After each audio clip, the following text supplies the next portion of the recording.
बिस्मिल्लाहिर्रहमानिर्रहीम। अस्सलामुअलैकुम वरहमतुल्लाहि वबरकातुहू। नाज़रीन, हमारी कंप्लीट वीडियो देखिएगा, आपको इंशाल्लाह फ़ायदा होगा। चलिए चलते हैं वीडियो की जानिब।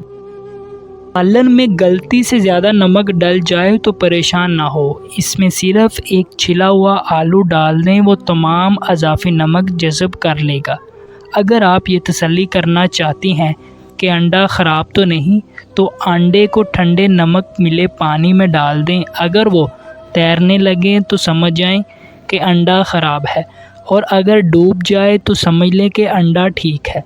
सर दर्द का बेहतर इलाज एक नींबू लें और इसे काटें, फिर इसको अपनी पेशानी पर मलें, सर दर्द ठीक हो जाएगा। अगर आप मच्छर के काटने की वजह से परेशान हैं, ख़ारिश का शिकार हैं, तो इस जगह पर थोड़ा सा साबुन लगाएं, ख़ारिश फ़ौरन गायब हो जाएगी। अगर आपके घर में चूंटियाँ और काकरोच बहुत ज़्यादा हैं, तो इनसे छुटकारा हासिल करने का आसान तरीका ये है कि फ़र्श पर चाक से लकीर लगा दें, फिर देखें क्या होता है। अंडे को उबालने से पहले अगर पानी में थोड़ा सा नमक मिला लें तो अंडे का छिलका फटता नहीं।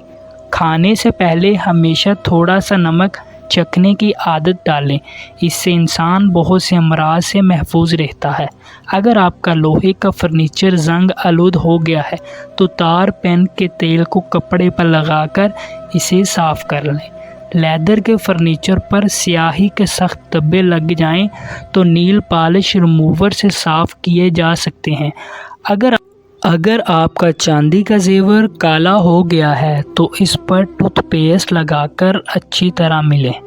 अगर लीमू का ज़्यादा रस हासिल करना चाहते हैं, तो इसे ओवन में हल्का सा गर्म कर लें या फिर गर्म पानी में कुछ देर के लिए रख दें।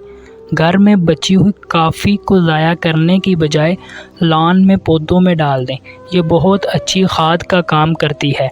फ्रिज से अगर सब्जियों और फलों की बू ख़त्म करना हो, तो इसमें एक नींबू काट कर रख दें या फिर एक अदद बुझा हुआ कोयला रख दें।